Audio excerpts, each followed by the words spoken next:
So thank you everyone for joining in on the call. Thank you so much, Tripti, for coming on a Saturday and addressing our audience. I'll first start with your introduction for the benefit of our audience. Uh, Ms. Tripti Agarwal is fund manager at White Oak Capital Mutual Fund. She has 12 years of work experience since starting her career with EY in India. She later joined the credit team at L&T Infrastructure Finance, where she was responsible for evaluating credit for large projects and corporate finance deals across infrastructure, resources, and capital goods. She is a co-fund manager at White Oak FlexiCap Fund, and as well as she's managing White Oak BFSI. She has also been an entrepreneur herself and run her own e-commerce venture prior to joining White Oak Capital. Thank you so much, Tripti. Thank you so much, Aditya. And I'm really so excited to talk to people who are younger than me. Right. Hopefully at the end of the session, just leave a few important messages. So I'm really looking forward to this conversation. Right. And what we have seen, there is a lot of influx of people entering in 30s and concerned about their finances. And we have seen in India, particularly, financial literacy is not something that is taught in school. So they're always concerned about their finances, about their investment planning. And I'm one of them. I'm about to enter 30.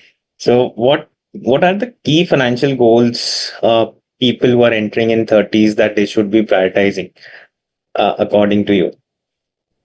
So firstly, just a slight correction. Honestly, we have been the most important, I think, formula or the most important thing in investing, which is called the eighth wonder of the world, the power of compounding. The formula of that is actually taught in some third grade in school. Right, And the right. whole concept of geometric progression that we learn, right, in our mathematics. So basically, Absolutely. it is taught, but it's just that maybe we don't understand the application. And hence, my endeavor during this, session would be to just help people, develop that financial literacy. But to coming to your point, what are the goals that people should, prioritize when in their 30s? So obviously, there can't be like a one blanket answer. It would depend on the person's life situation, let's say the kind of inheritance or lack of it that they come with, right, so on and so forth. So Absolutely. assuming that if we are talking about like a very normal, average kind of a middle class kind of a person, and I'm assuming that somebody who probably does not even, let's say, own a house of their own, if it is probably their parents, some other city, etc. So clearly, among the big life goals that one would want to, plan for, would be definitely, let's say, I think buying a house for yourself. Now, buying it when is again a very personal decision, but that is one of the key life goals that one can look at. And besides that, depending on your marital status, depending on your family status, if you have like situation, if you have children, then and depending on whether it's one child or two children, their education would be another important goal. Your own retirement, because when you're in 30, you're effectively talking about, let's say, an official work life of another 30 years, or maybe even between 25 to 30 years, right? And usually the life expectancy is only getting better with the kind of, let's say, medical technology and all those interventions that are available. So your own retirement could be. And now the generation, like maybe me and even younger people, I think most of us are now drawn to experiences more than, goods. So maybe even like a world tour could be, or travel, for example, has become one of the things that most people want to do. And we all know that travel is no longer cheap. And if, within India or outside India, if you have those plans, you also need to plan for some of those big experiences, right? And the list can go on. I mean, the desires can be unlimited, but these are some of the things that I think definitely should take priority. And as you rightly said, it's a very personalized thing depending on the individual's current financial situation, life situation, and particularly and someone who's in 30s, if they take a home loan, then they get trapped. Their finances get trapped a lot of in servicing that loan. But uh, how does mutual funds play a role, even if someone want to start with a small amount? How can mutual funds help them start their investment journey? Sure. So maybe, before coming to mutual funds, I just want to take a step back and say that broadly, if we think about any person, it could be like a person in 30s, 40s, 50s, or girl, boy, I mean, a man, woman, or, poor, rich. Broadly, there are a limited set of asset classes that we're talking about, right? The most important ones. There would always be cycles where there'll be something very new, exotic, exciting that comes and goes. But stable state, like steady state, there are only those limited asset classes, starting with, let's say, real estate, gold, which are the physical assets, and then you have the financial assets, which comprises of equities and fixed income, right? So Right. these, and then there would be some very unique things like art, let's a piece of art, etc. So those are like some people who are enthusiasts and who have an eye for it can invest. So these are the asset classes that we are talking about. And each of these asset classes comes with a certain, let's say, returns and risk kind of a profile. And so, in with this backdrop, when we talk about mutual funds, where you've got both debt as well as equity offerings, I mean, in your asset allocation, clearly for the stability and the safety part of your savings, you would invest in a fixed income, let's say, asset. Right. And that by nature, because it's a more stable and safe asset, the returns are going to be capped. But when you're talking about, let's say, wealth creation, and you want to add to your corpus and basically grow your investments much faster than, let's say, a steady state rate, that is where you would look at an equity allocation. And in that sense, mutual funds offer you both, and they should make a part of your overall allocation, depending on what is exactly your life goal. Let's say, what is that goal that you're trying to achieve? So based on that, you will have to make a allocation to these 3-4 classes of assets, and we could get into details of how do you really decide on that allocation. Absolutely. Absolutely. And what we do now, we always advise people, and as wealth managers, we often get these questions on how to plan your short term, long term goals. So we always advise them to have two buckets. One is your emergency bucket, where you park your funds, at least 6 months of your expenses in a liquid or in a fixed income option, and then for anything more than 5 years horizon, you should look at equity or equity mutual funds. Yeah. Right. And another thing about mutual funds that we find is the ticket size, because the people who wants to just start and test the flavor of equity markets, they they can just invest with as low as 1,000 rupees. No, There are not even certain 1,000, sorry, 1/10 of that. yes, There are SIPs which can start with 100 rupees also. It has been right, factorized to that extent. Yeah. absolutely, absolutely. And particularly, just wanted to understand what are the common mistakes that people make while they're planning their finances in the early when they're starting their family in 30s. What are the key common mistakes that they make? So I think, I mean, based on, let's say, my own personal life experience and what I've seen with, let's say, anecdotally among friends and family, maybe, the fundamentally, I think the one of the biggest mistakes that people can do is just inertia, which is not do anything, right? You Absolutely. just say कि बहुत complex लगता है, कुछ समझता नहीं है. I mean, I'm an engineer or I'm a doctor. I don't understand. Or even for that matter, people who have studied accounting, finance, they say कि जो book में पढ़ा वो ठीक है, but ये सब real world का समझता नहीं है. And people tend to postpone these things because they are complex. Sometimes you don't understand, right? So just not acting on your investment strategy or plan, that I think is fundamentally the first big mistake that people make. Number two, I think the mistake that people also make sometimes, some people, is living beyond your means and then getting into some debt traps. And these are very high cost debt traps where, they would basically substitute one form of debt with another and end up with Right. a huge leverage.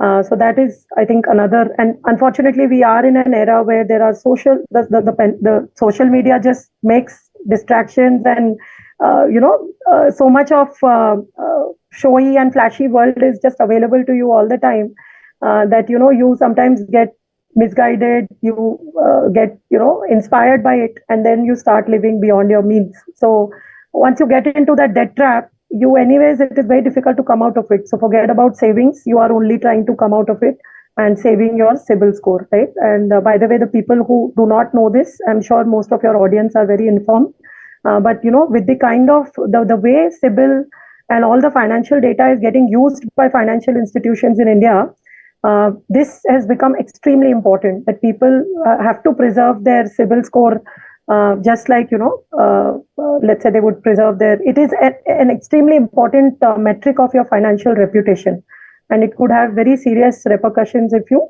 So even defaulting on a small credit card bill could just or even making inquiries for personal loans. So maybe people don't know this, but when you just even inquire for loans, you don't even have an intention to take a loan. But if you inquire, that also starts affecting your CIBIL score. Their models are such that it starts affecting your CIBIL score. So that is and checking your CIBIL report, which is something that is very freely available on a lot of apps. So you think that you do a very innocuous thing by thinking ki I'm just checking my CIBIL score.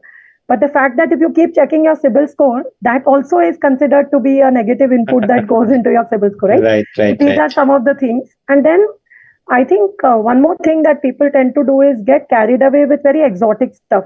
I often tell people that see, quick money nahi hota hai. I mean, you just think ki you listen to examples, you hear examples of people who have made multi-baggers either in the stock market or made huge sums of money in crypto, or something in trading, derivative trading, or futures, or some MCX contracts, right?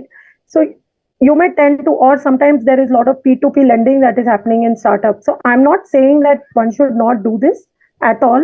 All I'm trying to say is that please don't do things that you don't understand. And based on, borrowed knowledge and borrowed wisdom, don't get into things that you don't understand. And there is a very high probability that, in the end, you will lose money. And I think the one more important thing that I've also noticed, and I think often made mistake is, and at White Oak, our founder also talks a lot about it, is timing the market. So taking a market call, where people based on their discussions with peer group, or just their like what they watch on media, or their own intuitive understanding, they feel that market is overvalued or undervalued. They take those calls, and then they decide that I will enter when the time is right. So we at White Oak, for example, strongly believe that it is next to impossible to predict the market movement on a consistent basis. Ikka dukka kabhi lag sakta hai, but that's tukka. But if you want to do it like a skillful thing, that is something that is next to impossible for anybody to make on a sustained basis. And hence, avoid taking market calls, because there are often times that people have missed very big rallies in the market just by trying to take a call and they get it wrong. Yeah. So these are some of the things that I think that people make mistakes on, and these are easily correctable. So these should be corrected and avoided. Absolutely. And we also often get these questions that you give us a tip that we would make 10x of the money. 50x, 20x. 6 mahine mein, we should be at 10x. Correct. And we are seeing a lot of influx in the derivatives market, as you rightly said, people moving, and they actually don't understand what are the implications and how derivatives are structured. I was just looking at one data where India's derivatives volume is like 30 times of the US volume, something $9.27 trillion of derivative volume that is there in India. And on an average, an investor is losing about a 2 lakh rupees. A trader in derivatives market is losing about 2 lakh rupees. And these are some of the traps where people who are just at the start of their career are entering in the market, and they're having bad experiences with the market. And because of that, they also lose conviction in long-term investing. Yeah. So that is some of the things that we have also experienced while interacting with clients. Yeah. So I think mindset change ki zarurat hai. The point is that, and people who will do compound interest. So my simple suggestion to all your viewers who are watching me would be that, just open an Excel sheet just Google the formula of compound interest. Just learn it Right. today on a Saturday. I think you will be extremely grateful to me for all your life if you don't know it. Just do some trials and errors and see, what exactly that formula means. And then you will realize that, while mathematically we understand that higher return, like a 25% compounding, 30, so a multi-bagger, meaning something which goes 2x in 1 year and all, those are giving very good returns. But if you have a reasonable expectation, so if you have, I think, a right understanding of your expectations, if you reset your expectations, you will realize that even a 15, 16%, right, kind of a compounding, if done for a long Right. period of time, can really result in something very meaningful. It can be a very huge sum of money. तो अगर आप वो Absolutely. खुद से करोगे, right, or in an Excel sheet, you will do it, and then when you will see what that means, your expectation will reset, and then you will not crave for any of these, multi-bankers or very quick tricks on trades of making quick money. Absolutely. Absolutely. And at the start, you touched upon different asset classes: equity, fixed income, gold, real estate. And just looking at the financial asset classes, say equity and fixed income, how would you differentiate or explain it to a layman? What is the risk return profile of an equity asset class or and a fixed income asset class? Sure. So basically, firstly, fixed income, I just want to again tell it for the benefit of the viewers who don't know. So fixed income, as by definition, it's a fixed amount of money. So you give a certain money and you are going to get a fixed installment on it every, like, let's say, whatever is your period of return, which is every month or 1 year or 2 year, right? So that is a fixed amount. Now, what one needs to understand is that instruments like what you would hear in the market, a bank FD, term deposit, it is also called term deposit. And bank FD may you would have periods where you would have a 1 year FD, 3 year, 5 years, right? Maximum typically is a 5 year FD. So you have a category of assets called fixed deposits or term deposits. Second, you have something called PPF, which is a government scheme where up to 1.5 lakh rupees is tax exempt. So this is a scheme where you again get a fixed return from the government. Then you have mutual funds where you have debt mutual funds, and within the debt mutual funds, while there are many categories, but you'll have to trust me that SEBI has done a great job in simplifying Absolutely. all of this. They've clearly said that this means this, and what is it that a fund manager can do in each of these schemes. So you would have Right. like a host of debt mutual funds. So these are broadly, and then you would often, like, once in a while you would come across, let's say, bonds which are issued by several corporates, where a company like a Muthoot Finance or an India Bulls or a Shriram Finance, they are issuing some bonds. So right, so this is like another category of fixed income. So these are basically all your fixed income instruments. So when you decide to make an allocation to fixed income, so firstly your starting point should be that what is it that out of my total savings, how much am I going to allocate to each of these asset classes? And so one of that bucket would be fixed income, and all of these instruments would be called the fixed income bucket, because here you give one amount of money and what you get in return is only a fixed sum. It will neither Right. decrease nor increase, right? Now, the second bucket, which is called the equities. Now, in equities, you have an option to directly buy and sell shares of companies which are listed in India. So there are about 6,000 companies which are listed in India. There are 2 stock exchanges, BSE and NSE. तो आप इस पे जाके खुद से what you need is a demat account, and उस demat account से you can basically buy or sell shares in the market. And this is how you take a direct equity exposure. Now, the second way, where, if you think that firstly, I don't know what to take, after I take also, I don't know when to sell it, I don't know what to do with it, how much to take, how many shares to take, right? So on and so forth. And mind you, it is a full-time job. I mean, I'm effectively, Right. all of us at Whiteoak and, the entire AMC industry is doing this day in and day out, literally all our Absolutely. working hours, right? So if you think that you cannot make that kind of focused attention, then you please give it to specialists like us, who are doing this for a living, day in and day out, and their only job is to take your money and see to it that what is the best way it should be invested in the market, right? So then there are host of equity mutual fund schemes, and within the equity mutual fund schemes you would have a variety. Now it's a big variety, and this is one of the reasons why people can get very overwhelmed and very confused, कि ये Right. इतना सब है, इसमें से कैसे choose करे, right? But trust me, there is so much literature available on the internet. You just have to find very good wealth advisors. One of them is like a platform like Wealthy Nivesh. You have to find some fin influencers who appeal to you.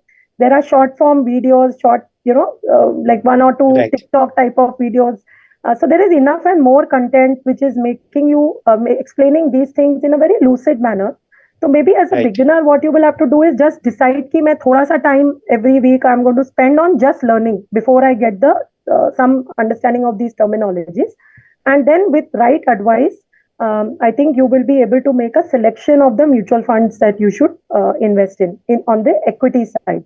So this would be your equity. So you can either go directly in the stock market, or you can do it through mutual funds, and you pay a small fee for that, which is worthwhile, Right. right? And these are basically the two ways in which you can invest. Now, equity by like the opposite of debt, or rather, in case of debt, as I said, you get something called which is fixed, but in case of equity, there's nothing fixed. So effectively, that is where you're taking a risk, and so it could become 10x, it could become 100x, or the worst, it can go to zero.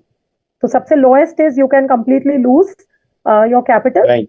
The highest could be anything that you can imagine, and that is where you take a calculated call, and then you decide कि आपको कितना risk लेना है basically, and उस हिसाब से then you make your equity investment.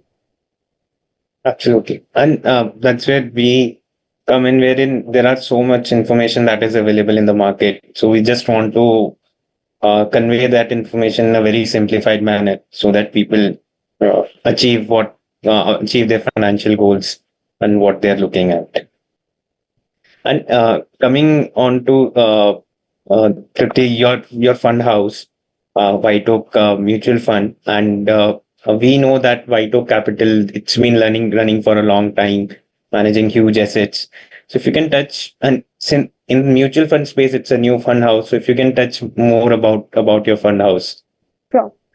So we are a close to 7-year young fund. So we are not in that sense a very old fund, but started by a person, and then joined by some other team members who have been in some sense market veterans. So our founder, Mr. Prashant Khemka, he has a very long track record of investing. In fact, he started investing at the age of 13, as a teenager. But on a more serious note, after his education in the US, he started his investing journey with a very large, renowned global firm called State Street Advisors, and then he moved to Goldman Sachs. And Prashant has had a 17 years stint at Goldman Sachs, one of the very large stints at a very globally reputed firm, investment firm, and one of the few Indian managers who has this unique background where he's invested in the US. He used to work for Goldman US, and he invested in the US market. In 2004, he came to India and started the Goldman asset management business in India. And he built that business in India for Goldman and invested in the Indian market. And after a very stellar track record, he was elevated to be the CIO of the emerging markets of Goldman. So he is one of those few Indian managers who has the experience of investing in India, emerging markets, and the developed world. And effectively now almost like a 23 to 25 years track record of investing, with a long-term track record of being among the top quartile fund managers across his career. So that is our founder. And today, as we speak, we are as a group managing more than $8 billion. And, the group first started with clientele who comprised of foreign investors. which had very large university endowments, family offices, a lot of institutional investors from outside India. And then we started our domestic product for the HNIs and ultra HNIs. So we have all these type of clients. And then mutual fund is something that we just started about 2.5, 3 years back. And this is our offering for the domestic, retail investors like you and me, who have like smaller ticket sizes, and we still want to benefit and participate in this investment style of White Oak. As we speak, we've crossed 10,000 crores in our mutual fund schemes. We've got about 13 schemes which are live, and 10,000 crores is our equity AUM. And we have Right. schemes which are diversified schemes. So our flagship scheme is the Flexi Cap scheme, which we started first. Then we have the mid cap, the large cap, large and mid, multi cap. So one of the few fund houses which, in a very short span of time, almost did one NFO every month, because we wanted to provide a product to the customers depending on their needs. Right. One product for almost all the customers. And now this year we have also started thematic funds for the first time. And the reason why we started thematic funds is that White Oak, one of the unique things about White Oak and our differentiated edge is we are a 40-member investment team, which is one of the largest investment teams surely in India.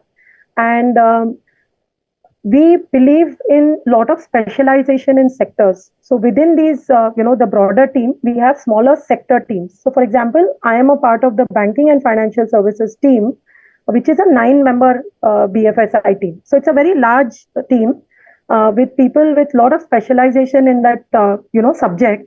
And as an Indian manager, our tilt, as I would like to call it, is towards the small and mid caps, because those are the pockets of the market where we believe that they are under researched, and these are very alpha rich segments of the market. And being closer to your home, meaning being on your home ground, this is where you have an edge to identify and pick the multi-baggers of the future. Right. So Absolutely. we basically think that a very large team also helps you to not only have a breadth but also a depth of research.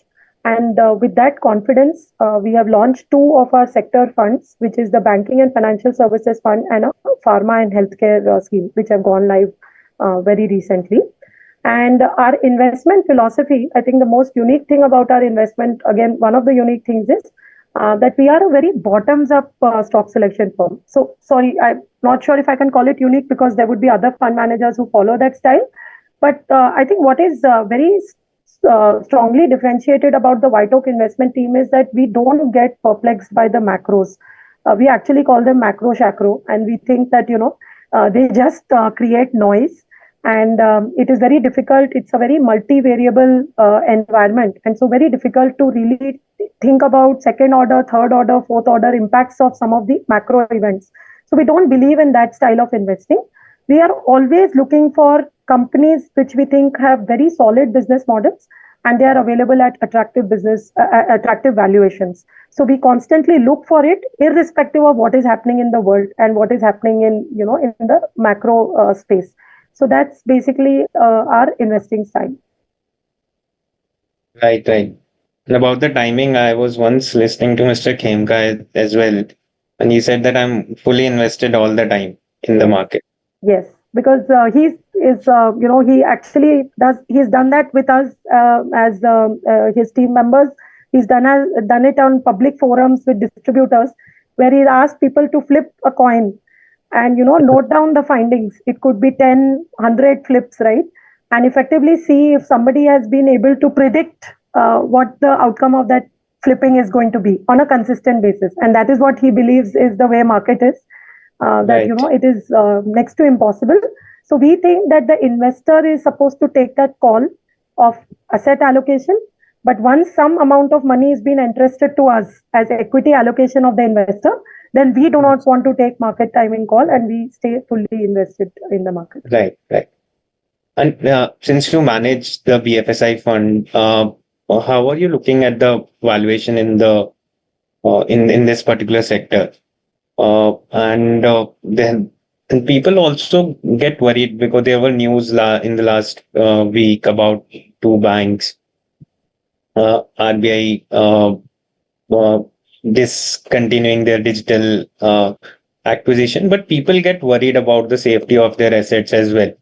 Yeah. Though it may not be the case, it may not be true. But how are you looking at this space, the valuation, and how it is developing in India?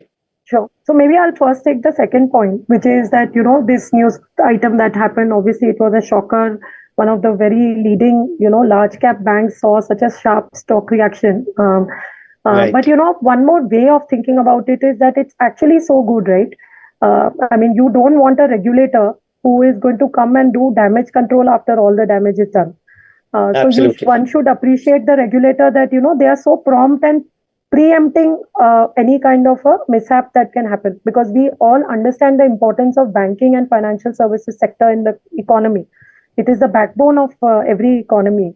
And we have seen what happened in 2008 when, the sector in some sense was not regulated well enough. So this kind of an oversight actually strengthens the sector. And एक हम लोग there is like in a very on a lighter note कि अगर एक class में अगर एक student को थप्पड़ पड़ता है तो बाकी के बच्चे सब सुधर घर जाते के ही सब हैं। सुधर जाते हैं, right? So lot of times some of these regulatory actions which can be harsh on a particular company, it sends out a very broad message to everybody else in the industry that you're not supposed to take things for granted or serious. And not that I'm suggesting that this company did anything of that sort, but I'm saying Right. that regulation can be viewed from that lens. Now what we have to understand and appreciate is that since your question is broadly on the broader sector, if you look at the sector, the long-term performance of this sector has been stellar. It had like a less than 6% representation in the index in the early 2000s and has scaled up Right. to being almost 1/3 of the index now. So that's the kind of growth financial services as an industry has seen in the Indian context.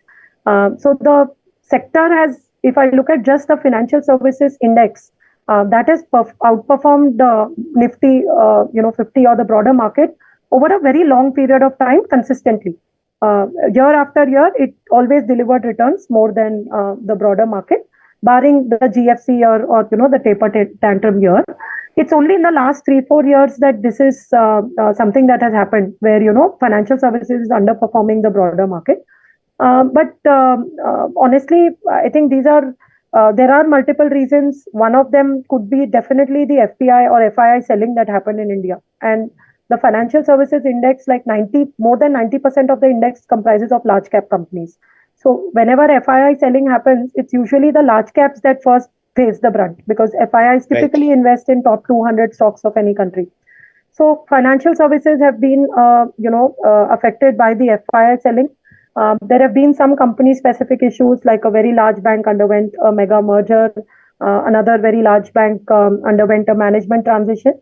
So, these are little stock-specific things that have happened, and these companies have a very big weight in the index. So overall, the performance of the index is getting pulled down because of these heavy weights. But at the same time, you look at some pockets of the market, like PSUs, for example, have done phenomenally well, right?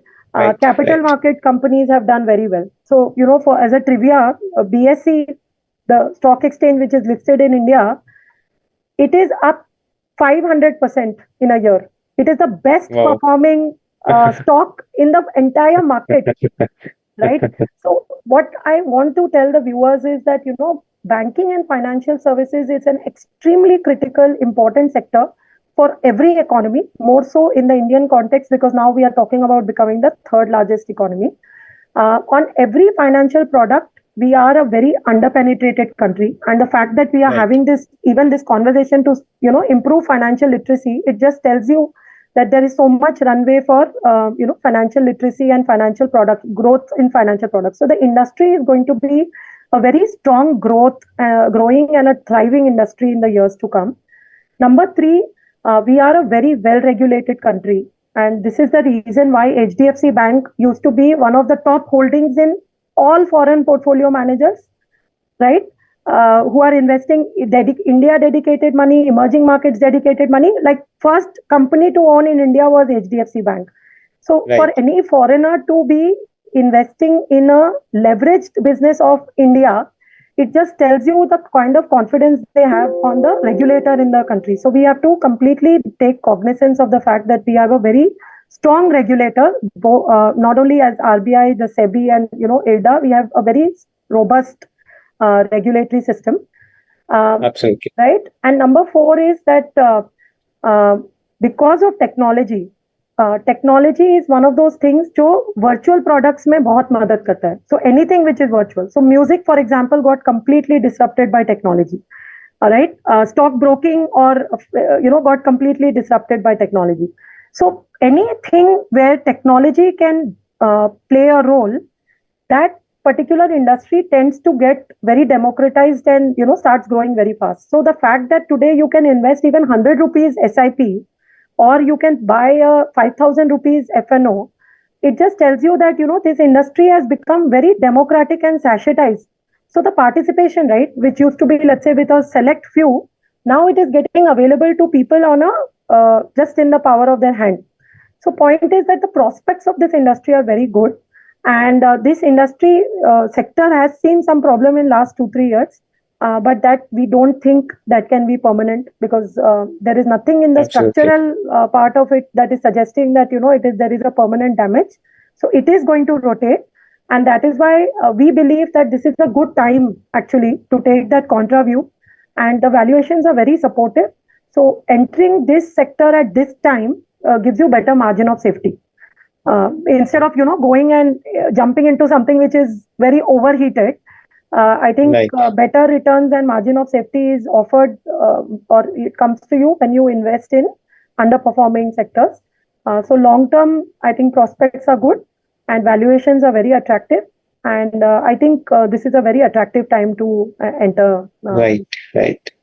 The performance of the sector is anyways correlated with India's growth. So as you rightly said, in fact, it's a so that is GDP plus growth, GDP plus. So GDP आप जो भी आपका estimate है 6 to 8% के बीच में, this sector will definitely go plus. That is for sure. Absolutely. And since you also are managing the FlexiCap fund, and we have seen that their mid and small cap performance over the last 1 year, they have given stellar performance. Some people are concerned about pockets of valuations present over there. How are you managing the market cap allocation in your FlexiCap fund at this moment? So, your views on the market caps in India? So see, I think